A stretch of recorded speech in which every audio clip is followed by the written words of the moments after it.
Welcome everyone to this first Trans Plus at Workplace Pride event. Welcome especially everybody here in the room and also those watching online at home or at the office. This is our first event, so I'm happy to be standing here and presenting this for you tonight, today. But it's not me who's going to present. It's actually going to be our lovely speakers and panelists with whom I'm standing in the way. Let me introduce, actually first for those online, there is a chat section and there is a Q&A section. If you could put your questions please in the Q&A section, that would be highly appreciated. Let's get started. Let me start by introducing the moderator. I'm standing fully out of screen and actually let me stand on this side and that's working obviously. Jan is our moderator today.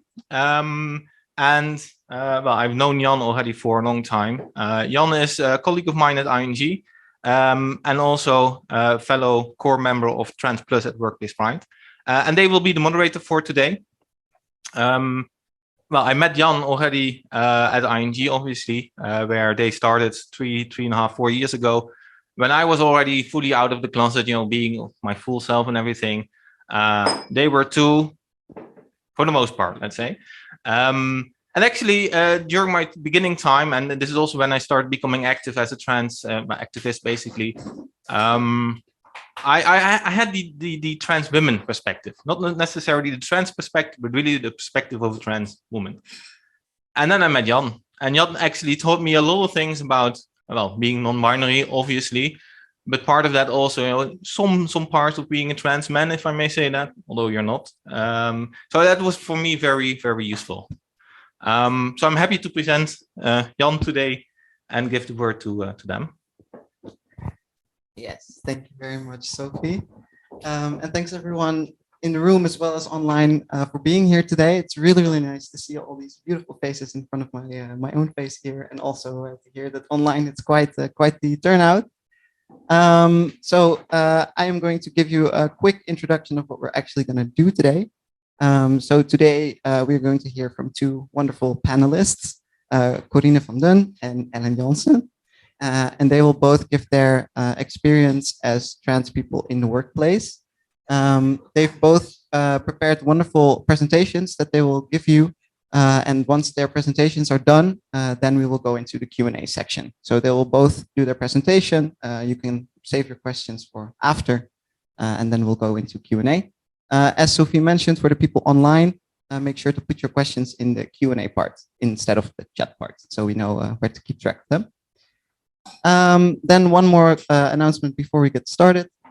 After the event is done, we are welcome at Café Lellebel for some drinks and some bites. It's around the corner. It's really cute. And they also have a pub quiz tonight. So once we are there, we just have our drinks and our bites, and then around 8 o'clock or something, the pub quiz will start. We're welcome to stay, so we don't have to leave once they begin. So it's up to you if you want to join, yes or no. That would be nice. I think that's it. So I think we can get started with our first panelist, which is Corine. So Corine, take it away. I'll stand up. And I use a little presentation. A PowerPoint, you know the system. Can we start? Yeah, and then it's me there in the corner at the left, at the top. I'd like to tell you something about myself and my children and my job. And remember, I'm a little bit older than you are. I'm a retired person, but I'll tell you more about it. The age. What age do I have? My body is 69 years old. Is it pretty old? Yeah, sometimes it feels very old. Most of the time it's not very old. And I have a second age. 32 years old. 32 started a new life for me. That's the date. That's the year 32 years ago. I started with hormones and surgery a year later. In that time, it went all pretty fast. You don't have to wait 3 years or something like that. So I have two ages, 69 and 32. That's when my new life started as a woman. And I am a trans woman. And I am a lesbian woman. I didn't know that when I started the transition. Some people ask me, well, you had a wife, and are you still loving wives, or will it become male? No, the surgeon couldn't change that. I still love women. So I'm a lesbian. I want to show you something. These are my two children. They're very young here. They're older now, and I don't show their photographs in real time now. So you see them when I was on a vacation in France. You see the Eiffel Tower on the background. This is Paris. Oh, you can't see it. Okay. And I am their father. They call me still Dad. This is Joris. Joris is 39 now. And Suus, not Suzanne, but just Suus, she is 37 years old now. Not in open space, but they always call me, hey, Dad, how are you? And I feel I am their father because they have a great mother as well. So I'm their dad. And these two children are my grandchildren. What have I done? We're talking here about jobs, companies. What have I done? The last 4 years, I was a politician, a local politician in the city of Utrecht, here in the Netherlands. I was from D66, a political party. I was a job coach, and I also was a disc trainer. And that's why you see these 4 parts with red, yellow, green, and blue. You know disc? It's very nice to learn disc. It's important to see how you are cooperating with other people. Are you red, blue, green, or yellow? Yellow people together, they do a lot, but in fact, what comes out of it, but they're very nice people. I'm a trainer in that. And what have I done for my life? Most of the time, I'm a journalist. I was a journalist because I'm retired now. I was a journalist. I was one of these press women, but I was always on the news, not so much background, always on the hard news. Is someone dead? Okay, just 1, 2. Oh, it's getting interesting. 3. Okay, we have to go there. That's my job. It was my job, not anymore.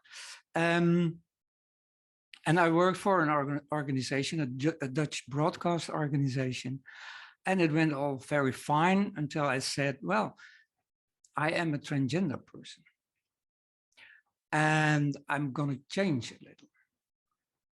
Okay, we're a modern company, of course, that must be possible. So I got hormones, and I got surgery. I got a leave, of course, for the surgery. And then I came back, and I got this message. Well, you're not doing well, and it's so difficult. You changed, and other people have problems with that. But well, you're fired. I was dismissed, and we call it here in the Netherlands nowadays ZZP. I was a freelancer, so that was quite easy to do. But I lost my job. I lost my income. Thanks to other colleagues, they helped me, and I could start at another broadcaster pretty fast. So I could work, I could earn my own money, I could pay my own transition, and I could, of course, pay out for the children that were growing up, and well, they need money to live, of course. It is nowadays not very, but for younger people, it is easier to come out of the closet here in the Netherlands. But sometimes it's not fine. It is people are threatened with all kind of things. And I like to show you one very famous Dutch woman telling about her coming out. Now, this is her coming out. Look at it. Hello, guys. It's me, Nikki. Hello. Today, I am here to share something with you that I've always wanted to share with you one day, but under my own circumstances. And it looks like that chance has been taken away from me. So today, I am taking back my own power. And I have to tell you something. I want to talk about a part of myself that makes me, me. I can't believe I'm saying this today to all of you for the entire world to see, but damn, it feels good to finally do it. It is time to let go and be truly free. When I was younger, I was born in the wrong body, which means that I am transgender. Now, so surreal saying this.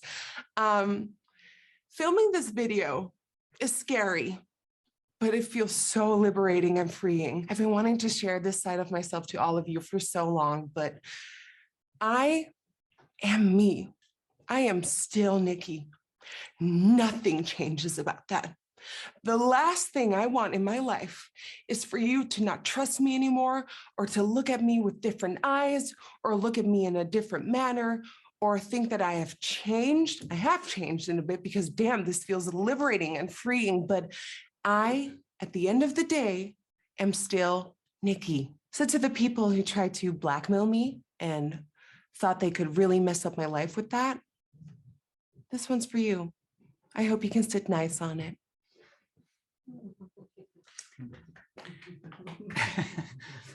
She's very famous in the Netherlands. People abroad might know her as one of the two presenters of the European Song Contest. It is broadcasted almost all over the world, I think. She's very tall, and she did that very well, but someone was blackmailing her. That's why she had to come out. And that's why I always be open with my my past, but that I am a transgender person.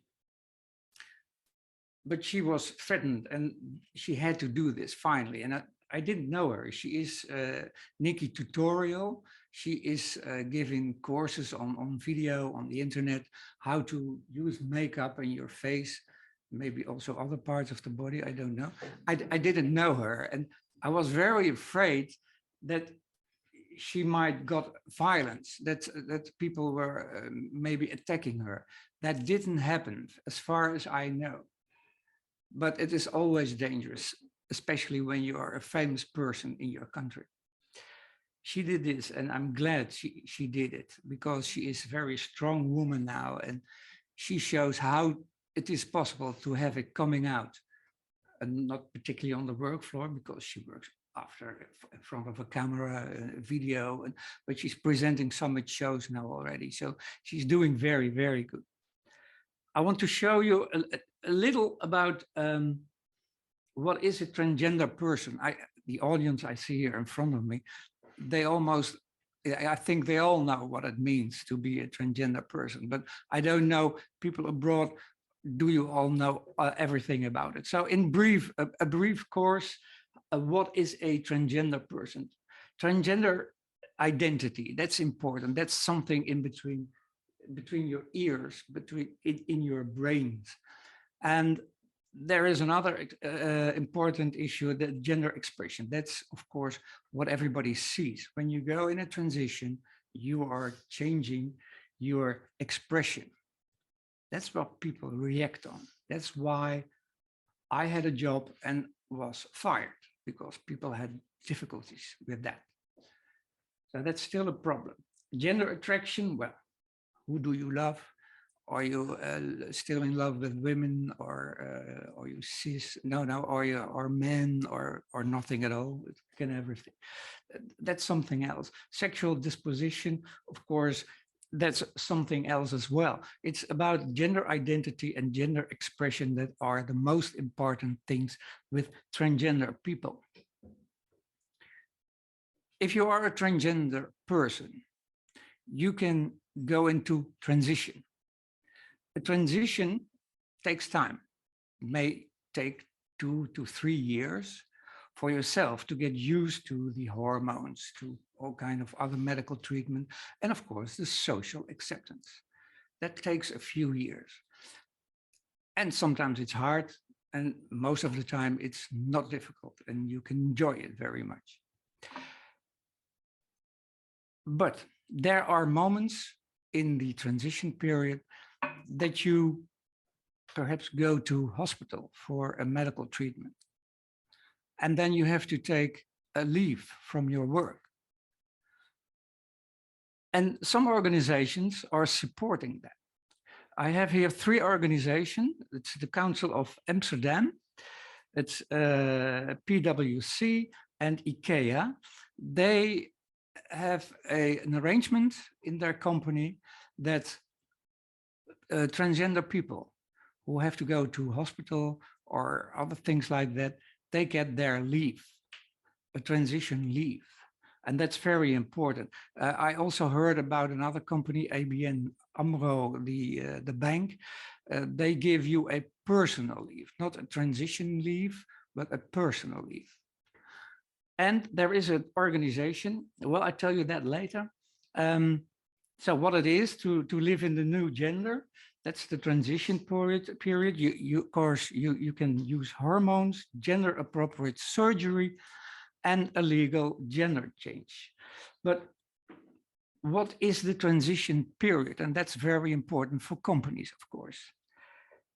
Do I have something who is still at home, and I have to pay that person? It's very important. So how long is that period? The Dutch organization, Transgender Netwerk Netherlands, TNN, has made a proposal so that it is important to get a right of transition leave. Everybody who's working or is a student, scholar, has to get a special leave for transition. For companies, who's paying that? I'll tell you that later. And why do you need to have the right for transition leave? It's for medical treatment, so that you're not sick. Of course, you can get a flu or something, and then you're sick. But TNN sees a transition not as someone who is sick. It is more someone who's pregnant, is in a period of life that your life is changing, you're pregnant. And here in the Netherlands, women who are pregnant get money from the company, but it is paid by the government so that they can go on with their life and give a birth to a child without problems of money, without problems of having a good income. That's something that TNN, Transgender Network Netherlands, also like to see for transgender people. And they can spread that period of transgender leave for a period of 10 years. That doesn't mean that you have a leave of 10 years. Absolutely not. Maybe I met someone who used it in a company, and he said to me, it was a trans man, he said, well, I had 3 weeks. That was because I went to the hospital, I got surgery, and then I started to work again. So it can just be 3 weeks. Sometimes you need an extra operation, extra surgery. Okay, maybe then 2 or 3 weeks extra. And who's paying that? Who's paying his boss? Well, nowadays it is still the company that does that. But this organization, TNN, wants the national government to pay that. We have funds in the Netherlands, for instance, for the women who are pregnant and want to give birth to a child. It is a national fund funded by all people who live here, and they pay the salary of the women that are pregnant. And TNN wants this system also for the trans persons that are going into transition, and that they can stop working, I said, maybe for 3 weeks, maybe 4 weeks, and that the government pays their salary. That's the idea. so that everybody has not a problem. The boss not paying, not having problem in paying the people work there in the company, and the person, the trans person self will also go on getting an income. Hey, it's difficult. Well, I'm almost ready now. I was the chair of the TNN organization, and because I came to be a politician, I left the organization, and they gave me a special present. And the present is the Corine van Dun. That's my name. Fund, fonds in Dutch. And people who organize something, it is to support local transgender initiatives, small local initiatives. The maximum you can get is 750 euros.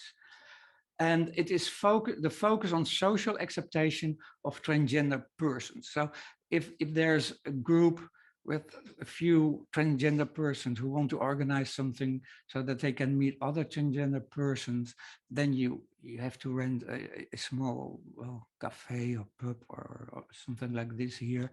You have to pay for that, and maybe you want to give some coffee and tea and lemonade. That costs some money. And then you can go to TNN, that's the one of the fund, that's the organization that,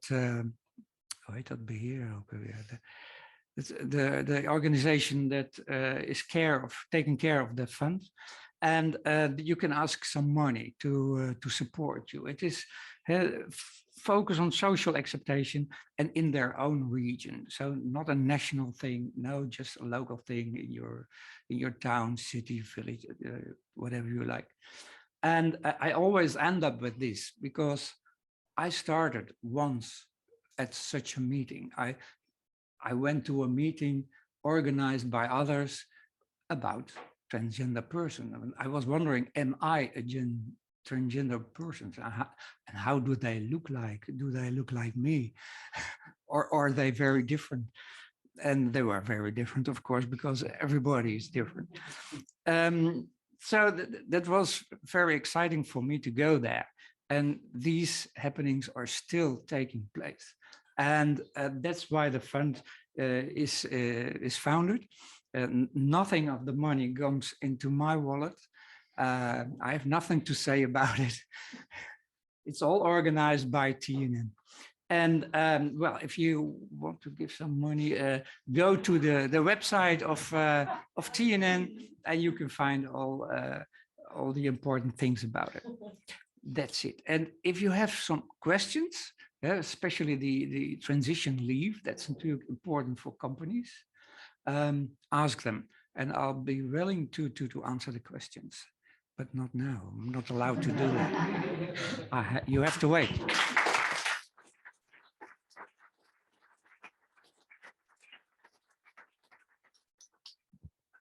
Yes, thank you so much, Corine, for that wonderful presentation and that nice call to action at the end. Very good. Then, like I mentioned before, we're going to save questions for Corine for after Ellen has done her presentation. So I will give the word to Ellen.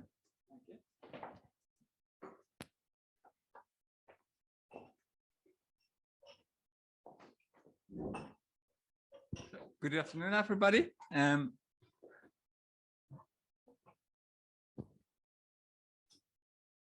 can see it, yeah.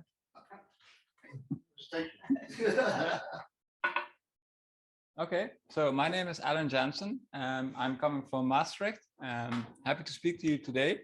I'm an entrepreneur and I have a company which is operating in the Netherlands. And basically I was asked by David to become an ambassador for the Dutch Trans Rights in the Workplace Foundation because of my experiences in the corporate sector, and I was happy to accept that honor. So thanks, David, for the question again.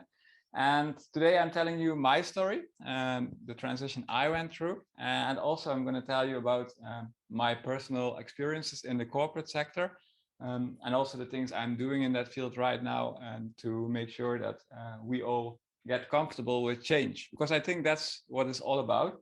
And change is not only for the persons involved which are changing, but it's also changing for your surroundings. And I think those two, this combination between the two, that's the missing link sometimes in the acceptance of changing. And I think that's why I want to take you on my journey today and to give you some advice, and also to the companies which are present, also from my corporate experiences, to see what could be done about it. Because in the end, I think everybody who's sitting here, we all started like this. And basically that's the outset for all of us. And my opinion, it doesn't matter what somebody's born like, but it matters how you grow to be, because it doesn't define us how we are born, but it defines us which choices we take along the way, and how we end up when we get old in the end, and we're just sitting in an old house. And it's basically the choices we've made. No, I'm not saying that.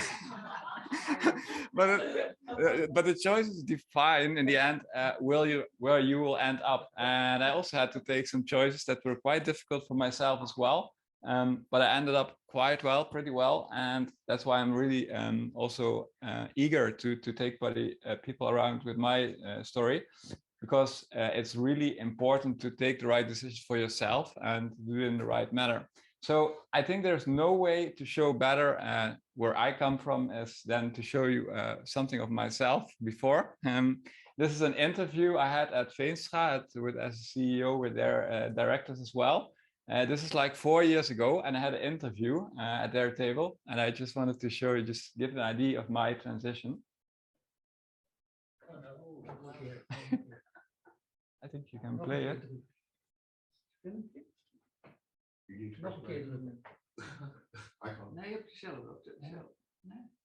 Opwarming van Nederland laagdrempelig verduurzamen. Eigenlijk door lokaal alle elektriciteit te produceren die normaal op afstand wordt geproduceerd. En eigenlijk alle restwarmte die normaal verloren gaat in die productie nuttig te gebruiken eigenlijk voor het pand te verwarmen.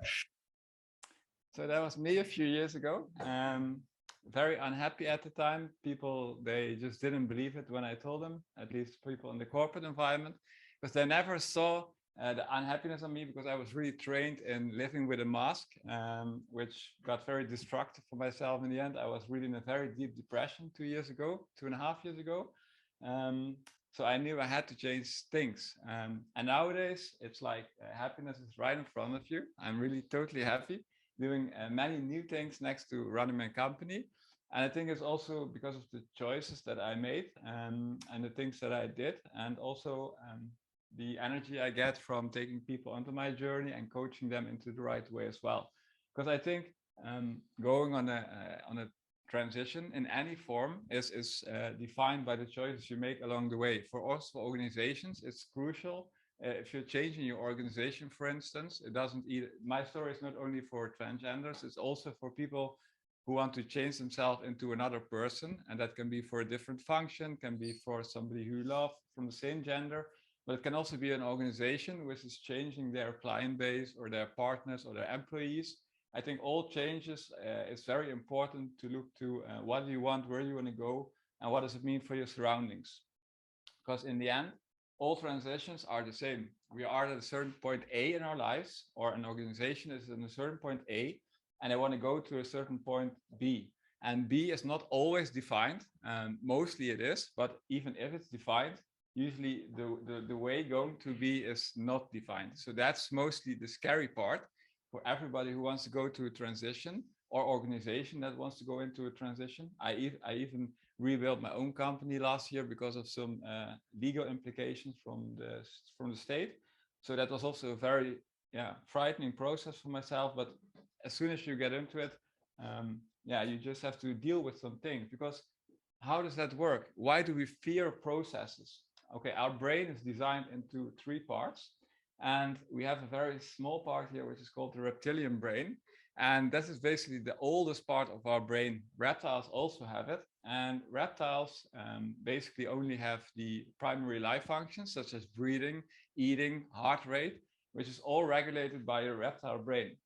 Also, instinct is also driven by a reptile brain. So as soon as you see fear or you see unknown things, that's very functional to run away. So like in the prehistory, when we were still chasing with dinosaurs around us, it was very functional when you saw a dinosaur to run away. Nowadays, reptilian brain can be very dysfunctional because there is no real danger in many situations, but we still see it as a danger. So many people, for instance, they fear standing here talking to people because it's unknown. They don't know what to expect. They see new faces. They have no idea of what the reactions will be. And then they fear it because it's this part of your brain kicking in and saying, that's frightening. And then there's only one way to train that, because apart from this one, we also have like mammals. We also have a limbic system, which is for your emotions. I won't tell too much about that today. But the neocortex is what defines primates from reptiles. And what we can do as a primate, we can read, we can look TV, we can adopt knowledge, basically, to get more knowledge into our brain. And that's the only way to conquer your reptile brain in the end. So you have to train yourself by gaining new knowledge. And that's also for organizations. If you want to go through new processes, either as a person or as a company, you'll have to make sure that you have the right knowledge to go into that process. And that's also for transgenders. You have to make sure that you know what you're going to. And then that's not only for you, but that's also for the receiving party. So I think it's very important, but I'll get to that later, to take your environment, also in the corporate sector, into the right knowledge base so they know what they can expect. Another thing that was very difficult is the word norm. It's a very small word, only 4 letters, but it can be very destructive if you follow the norm. Like when I was young, my norm would be, okay, you want to get a university degree, you want to have your own company, which is operating in the whole Netherlands, and I wanted to be divorced and have children. So I was ticking almost all of these boxes. I didn't have children yet, but I was very unhappy. And I knew that if I wouldn't have changed my way of life in a few years, I would have been on a pile of money and then being very unhappy, being sick. I even already get physical complications with my stomach and things like that because of stress. So I knew I was going to end up like that if I wouldn't have done anything. So norm can be very destructive. As soon as you start letting that go, I had another thing that I was dealing with. I just read the book from Joris Luijendijk. I really enjoyed it, by the way. It's the 7 Signs. And it says for the people in English that you had to get one at least high educated parent, that your parents are at least born in the Netherlands, you're a guy, straight, white, you did a gymnasium or a VWO, Atheneum or university. So I was ticking them all and I was there. I wasn't happy. And I still was in the boardroom, that's true. So what he writes, that there is 3% of the population, which has all of the 7, is in 75% of the boardroom functions in the Netherlands. So that's still the case. And I think it's pretty pathetic. I was, so I went now down to 6, because this one is gone. And hetero was still unsure, but it is nowadays. So I like dating guys a lot. So I now tick 6 of the boxes. And I must say I've grown a lot over the last 2 years. I think I'm happier than ever. So I think I've shown to the world that this is really very old-fashioned thinking. So as soon as you accept that you will have to let go of things, you get into a transition. I think you've already told it very well on what it does to you mentally, physically, but to an organization, it means a lot because, as you said, you lost your job, but I think I'm very sad for you to hear that. What happens is that you will change activities, the way that you show yourself. It is different among employees. They see a different person from appearance coming in. And I think at that point, when you're changing, it's very important, if there's resistance coming, is and how we get the knowledge and the implementation with your colleagues. How can we spread the knowledge of the values that you have as a person? How can you spread this knowledge among your colleagues so that they will more adapt your situation into their process? So implementation of your changes is basically the key word. And I think nowadays in organizations, I'm happy that there's a lot of attention for this topic. I think that's why we are all sitting here, and I'm really happy and pleased to see that there are so many contestants. Because I also had the same. I had to go through boardrooms from Vattenfall, from Veenstra, ING Bank. I think I did at least 1 month, 1.5 months of coming out with partner firms. I went to all my clients. I was at least 1.5 months doing conversations with CEOs telling, okay, My name was Sander, and next week it's going to change. You'll have a different appearance. This is my story, and I took them through my whole implementation strategy, how I was doing it, where I was coming from. And I think there are a few key things that I experienced, which were crucial in my coming out. And the result, I will take you through them. The result was that the CCO from Finsta, he said to me that I had a major change on the outside. You saw it before in the movie, but a minor change on the inside. And I think that's crucial, because people who know me, also my parents, they see that I'm still the same person. I got closer to myself, so I'm more happy. People can feel good energy when they talk with me. And the outside, of course, is a big change, but on the inside is a very minor change. And I think that is key, because we don't change as a person, but we just change in the appearance, as you said before. And it's good that it's being seen by also the typical alpha males, which he is.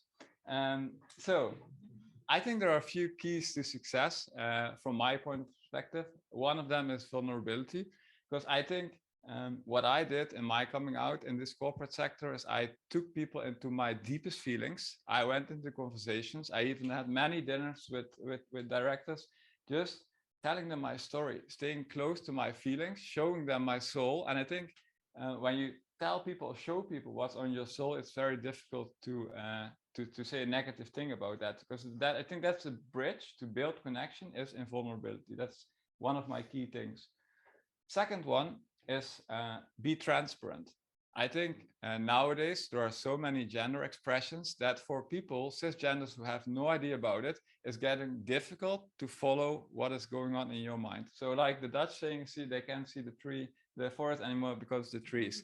So you have to show them which tree you are. You have to show them you have to provide them the glasses and to show them, okay, this is what I see. So in order to have people accept what you see, you have to make sure that they see it as well. Because nowadays they can't follow it anymore. There's so many expressions. I can imagine even my mother before, she couldn't understand it anymore. And I provided her with the glasses. And nowadays it's totally clear which tree I am. So it's just that taking people in your knowledge is next to the vulnerability, I think is a key factor. And then I think a true leader, because of course I have employees in my company, I have partner firms. What I did, I never forced anybody to follow my feelings. I think it's crucial to invite your people, your surroundings, people on a journey. Because what I did, I told all the people in my coming out process and in the conversations, I told them I would like to take you on my journey, because I'd like to take you hand by hand through the feelings that I have, because I think that way you don't force upon anything. You don't ask for, or you don't force people to give you more rights or to give you this or to give you that. But because of a humble message that you bring from your soul, vulnerable, transparent, with knowledge, and in a humble way, you get people to follow you. I never lost anyone. I think I got the right support I wanted. And I think it's also because I give people the privilege to join them on my journey. Because I thought it was a quite successful coming out and period, in my opinion, I thought I have to do something with that. So I wrote a book this year. It's called Finally Ellen, and it's going to be published in the Netherlands and Belgium coming next year by Ambo Antos here in Amsterdam. And I did this because I thought it's very important not only to spread my story, because that's only a part of the book, but the other part is really how can we build that bridge between the part of society which is still skeptical about it. And that is not because I'm telling a story where I demand acceptance, but it's a story where I take them into my feelings in a humble way and to tell them my story and where I came from. And I think it's a very important message to build bridges like that. So I did that. That is not a commercial story for me, by the way. What I did, I founded a foundation this year, which is called Ellen Cares for Africa, because I was living in Africa for over a year after my study with Masai as well in Kenya. And what I learned there is a lot about happiness true within yourself, and also about small things in life, accepting the small things in life. And I've gained a lot of life lessons over there. So I wanted to do something back at some point in my life. So all the revenue from my book will be going to that foundation, and I will build schools in Africa, as well as water projects and food programs. So because they need the money more than I do, and I think there's more value into giving than to earning. So yeah, I hope it will be a big success, and then with this publisher, and then we'll build nice projects in Africa. Because I think that's the best thing there is, and to also educate people and children over there, also with this message, and that's giving me a good feeling. So I still honored to speak here. Thank you, David, again, and I thank you for listening to my story.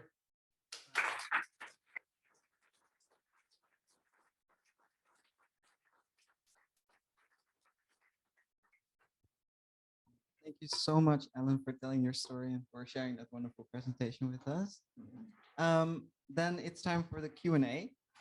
So we're going to open up the floor for people in the room as well as for the people online to ask their questions. I don't know if there's already questions online coming in. Maybe we can start with one from the chat. For the people at home, maybe with the mic. I need the mic. Yeah, if you tell that, I can repeat it. It's fine. It's easier. There's a question from Paul, and he asked, as an employer or as a people manager, when an employee comes to you and shares that he wants to go into transition, how do you want the manager to respond? And what role can the manager play in support of this transition to make it more comfortable in the workplace? Yeah, that's a very long question, but I'll try to recap that. Basically, I think the question is, as a manager, so if you have employees that you manage, what is the best way to respond to someone who comes to you and says, okay, I'm coming out, I'm going to transition, like what's the best way to respond to something like that? It is a very positive attitude. The one who is asking this question, because he really wants to help support people, because he's asking in that way. And supporting people, how do you do that? Well, let them become their new selves, accept changes in their lives, accept changes in emotions for a short while, because the hormones started to work and they're gonna change something. And I started to cry sometimes. I didn't do that ever before, but then all of a sudden it happened to me. And when you have an employer that supports you and say, well, okay, take a glass of water and be back whenever you want, and that would be very supportive, of course. The person who asked this question didn't mention anything about money, about income. Is it sure that you still get an income or something? Well, in my presentation, I gave you a proposal of TNN, introduce some transition leave, and well, that's another way to do it. If someone is getting in trouble, for instance, older people who are having children, they are very concerned about, can I still see these children? I had that problem as well for myself.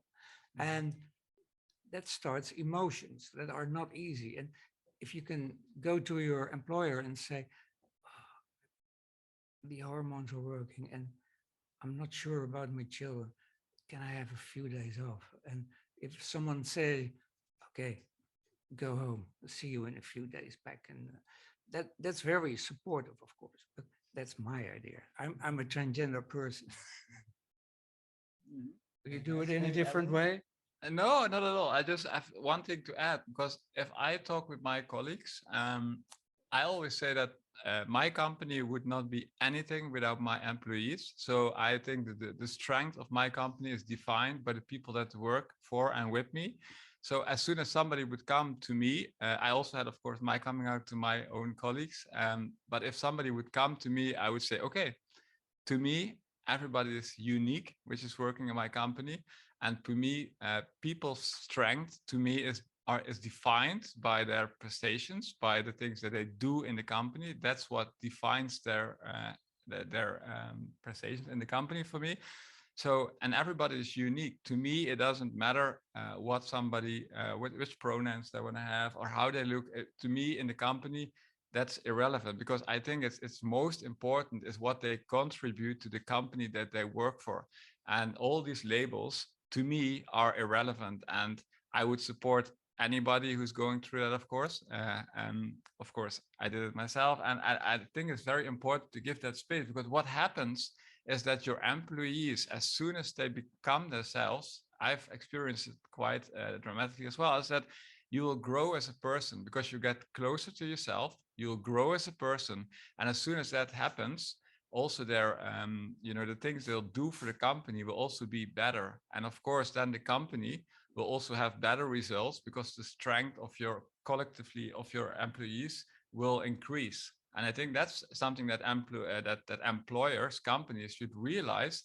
If their employees grow as a person, that's also very good for their productivity along their working process. So I think it's also in the company's interest to give this space. Yeah, I think that's very true. I think if I also speak from my own experience, I'm much happier now that I'm out. So I can also, for your perspectives, can imagine the same. Yeah, you're much happier. And I also agree what you said. By the way, if the state would start to finance relief periods like that, I think in a collective way, happy persons will produce more economic rendition to the BPM that we have as a state. So in the end, the government can see it as a good investment because they will get more rendition from their investments in these people. Because in the end, if all these people get on the right place, we have less suicides, we have less people who are unhappy, but more happy people, and all companies will grow. I think that's a very good thing to realize that as a state. So it's a good investment, I think. Yeah, thanks very much, both of you, for your answers. Maybe now we can open up the floor for here. Is there someone in the room who wants to ask a question? Yeah. Thank you. Thank you so much to all of you for sharing your story and being so open. And that's exactly what I have a question about. I also find that what you shared, Ellen, being very open about who you are as a human being, what your feelings are, what you experienced, helps people understand better. Mm-hmm. But it also puts me in a vulnerable state that I'm not always comfortable in. Mm-hmm. So I wanted to ask all of you, how do you feel about that? And how do you deal with it? Mm-hmm. Yeah, in my opinion, the reactions I got from this typical alpha males, for instance, in those boardrooms, I expected a lot of problems with that. I saw it as a big mountain where I had to go up, and it wasn't even a hill in the end. So I think if you are vulnerable, okay, that is a risk. It can be a risk in your mind, but I think that's also partly your reptile brain kicking in again, because it's scary, because you are showing yourself in a way where you are vulnerable, and it is scary. But in my opinion, it is the best way to get empathized by people, because as soon as you start to build shields around you, as soon as you start to act different, and that's the biggest compliment I got from so many people, that I never changed. I never built walls. I never changed who I am. It's just the expression. And I think being vulnerable is very strong behavior. I think it's the best way to do that, because people will respect that. They will really respect that you show your deepest feelings, and they will not have problems with that. They will have more problems if you are acting different, if you are, and then they don't recognize you anymore. And then then they will get very uncomfortable, because then they don't know how to react. They say, oh, there's a different person sitting next to me. And if they still feel your soul, if you show them your soul, and that's really heartwarming to these people, because I had many of those people. I won't say names, but they actually started crying, guys. And I was like, okay, now I got you where I want you to be. And then, and that's, I think, the best reaction that you can get at that moment. So thank you so much. You're welcome. Thanks. That was a very, very good question. And I'm curious, Corine, you came out, 32 years ago. You said you went through your transition, and Ellen, relatively recently.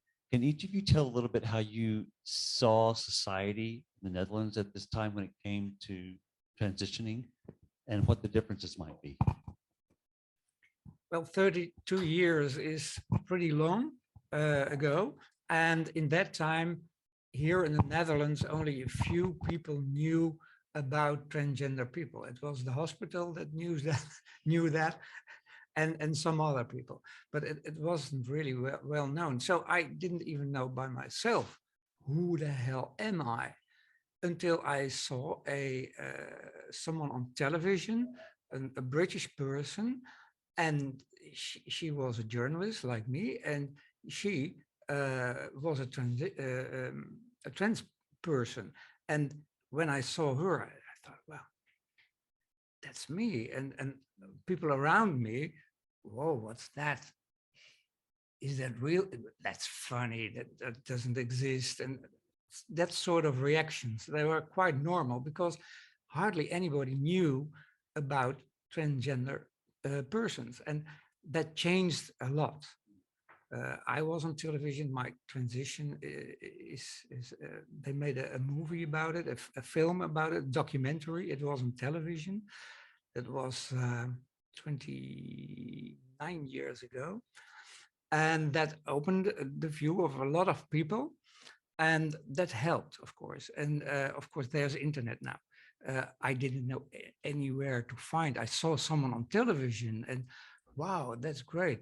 But there was only one time. There were hardly any video recorders at that time. I couldn't see it again. And but now there's the internet. If you want to know something, you can find it. And I hope for you, it went much easier to discover what you are. Of course, yeah, at a certain point, because I already knew this when I was a small kid, but at that time I just, so did I. but there was no internet yet. Even my parents didn't know that. No, but even Google did introduce when I was 18.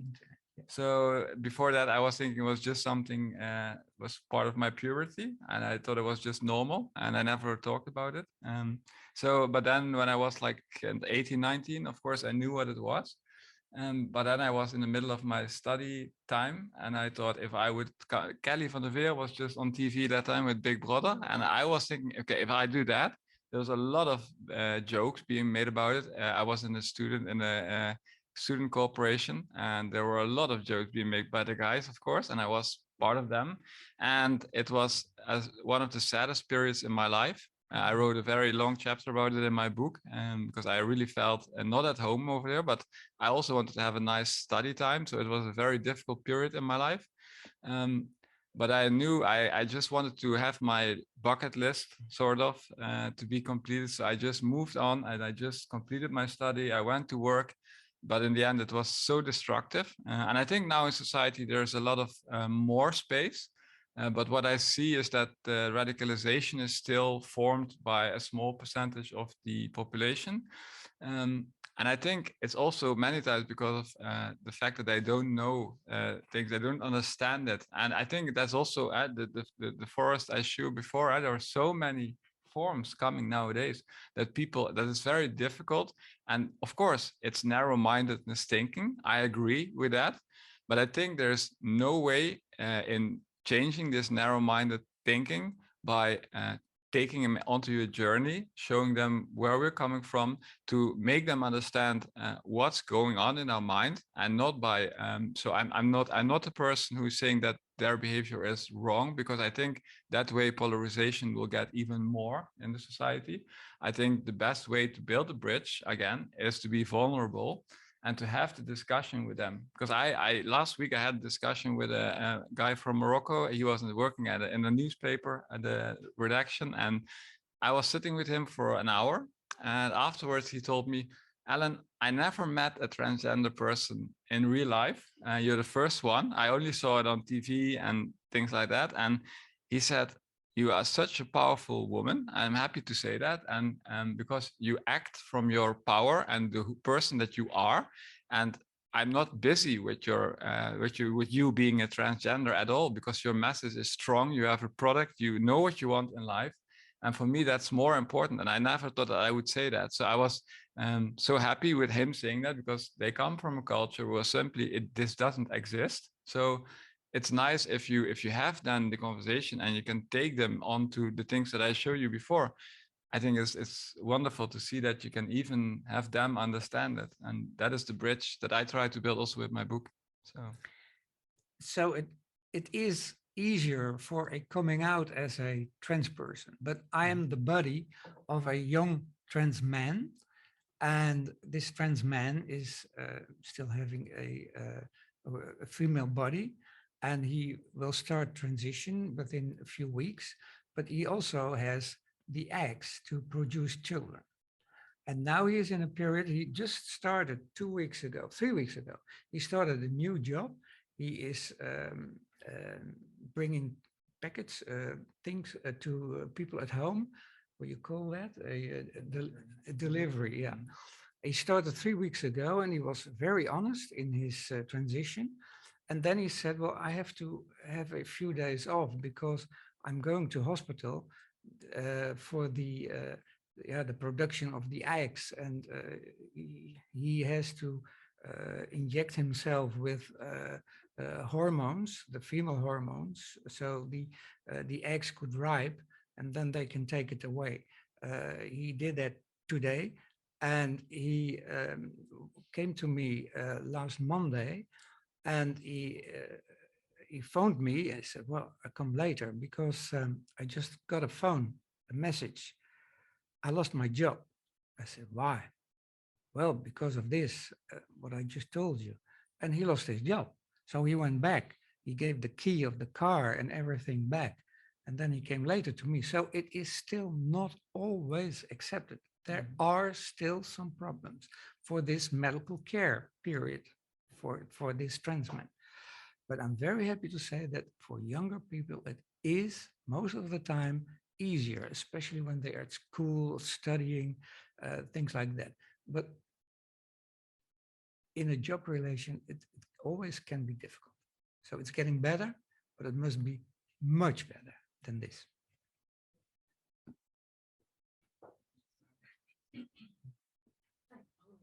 You mentioned a British journalist. I was wondering if it might have been Jan Morris. No, now it's working. Okay. I was just going to mention my work pays for the Financial Times, so I read it every morning. And Jan Morris passed away a couple years ago and was a big inspiration in my own transition. And in her obituary, you find out she's this lovely woman who had a wonderful life, fought in, well, I mean, this wasn't a good part of her life, but she fought in World War II. Like, was on the first descent to Mount Everest, all these inspiring things, had a lovely family, had a sex change operation in the 1960s or 70s. And that was a huge inspiration for me, but it was also something interesting that if I didn't know she was transgender, it wouldn't have been the same kind of inspiration it was. But in the article, she was quoted as saying, you know, I have this amazing career as a writer, but I wrote a book about my transition, and that's all anyone's ever going to remember me as. It was kind of a joke, but it was also kind of, I think sometimes as gender diverse people, we wonder, like, you know, how much of my identity has to be this and not me being a journalist or me being a consultant. Do y'all ever struggle with this idea of like how much of me is activist versus how much of me is getting to be other parts of me? Yeah, I think it's well said. Can I? Yeah, I think it's well said because, as I said before, I think where we should go to is that, as you say, people should be respected within the company of what they do, not what they are. Because we are all employees in a firm. We all work for firms, at least I think most people here do. And I think that's what we contribute in the firm, is what we do for the firm. It doesn't matter what we are, because in the end, if we are what we are, we will produce more for the company. So I think it's very important that that realization should be everywhere. And I think there's a long way to go in that.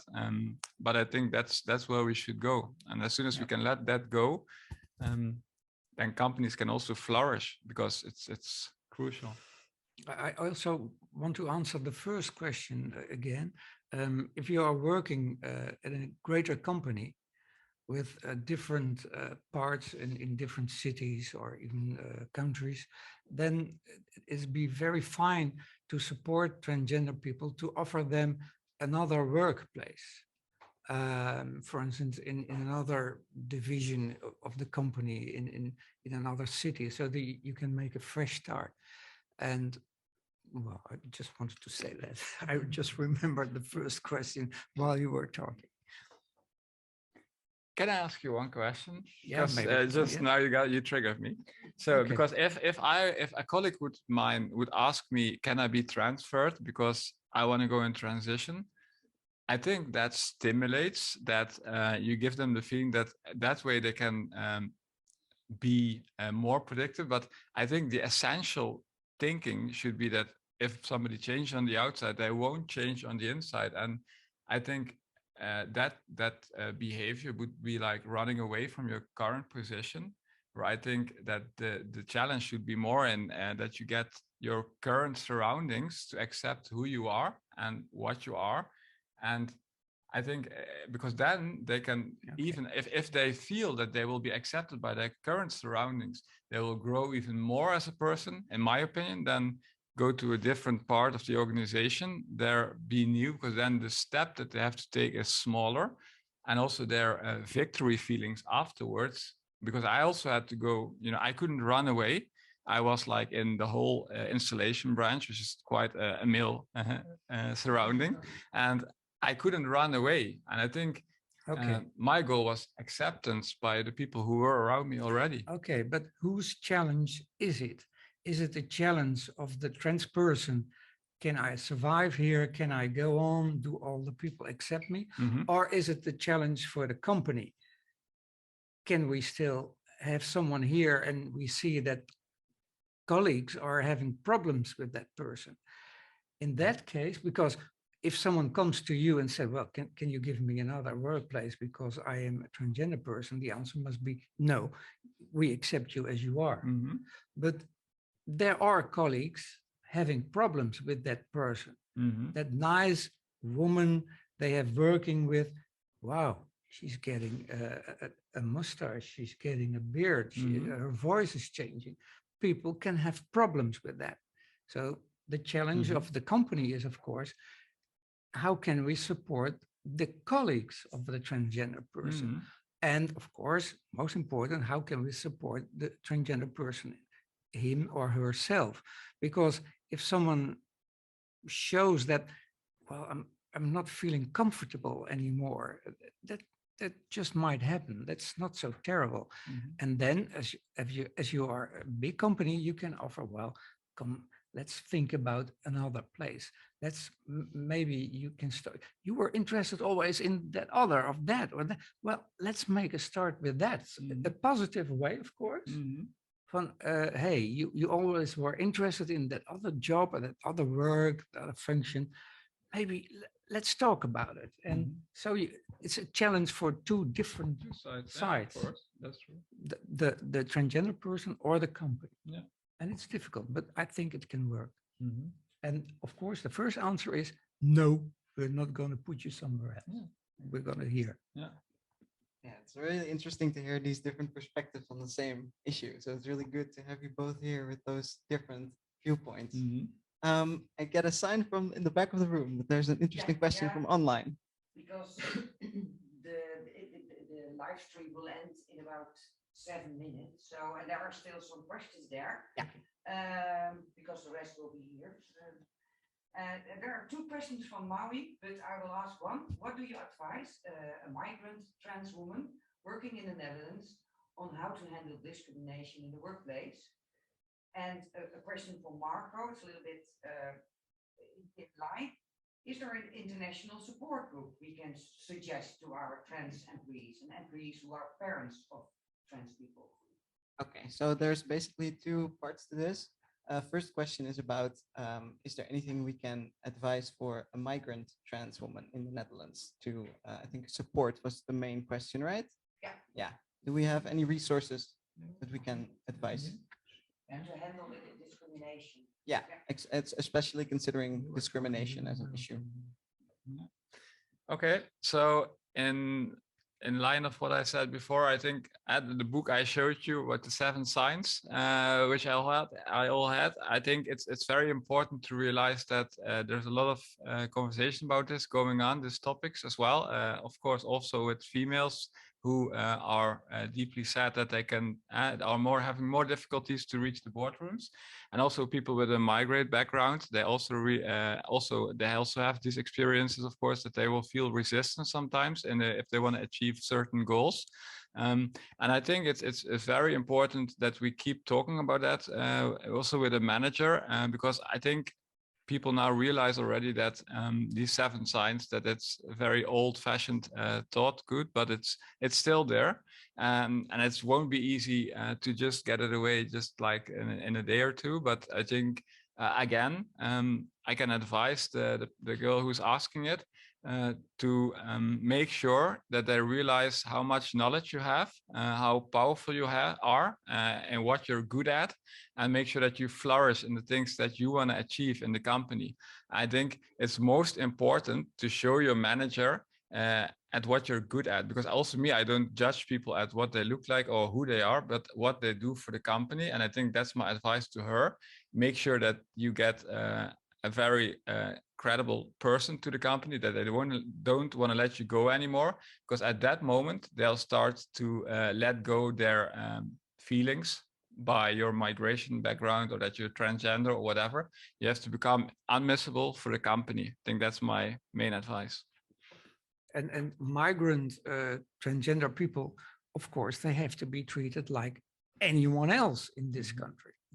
And I also hope in all the other countries. That's the focus you still need to have. If migrant transgender people live here in the Netherlands and they are not really well supported, well, they can search for help in all kind of organizations we have here in the country, because you don't want them to be discriminated. That's something you really don't want to be happening. So migrant people have to be treated like anyone else in this country, in the Netherlands, and in all other countries. And if they discover some discrimination, there is an organization, we call it the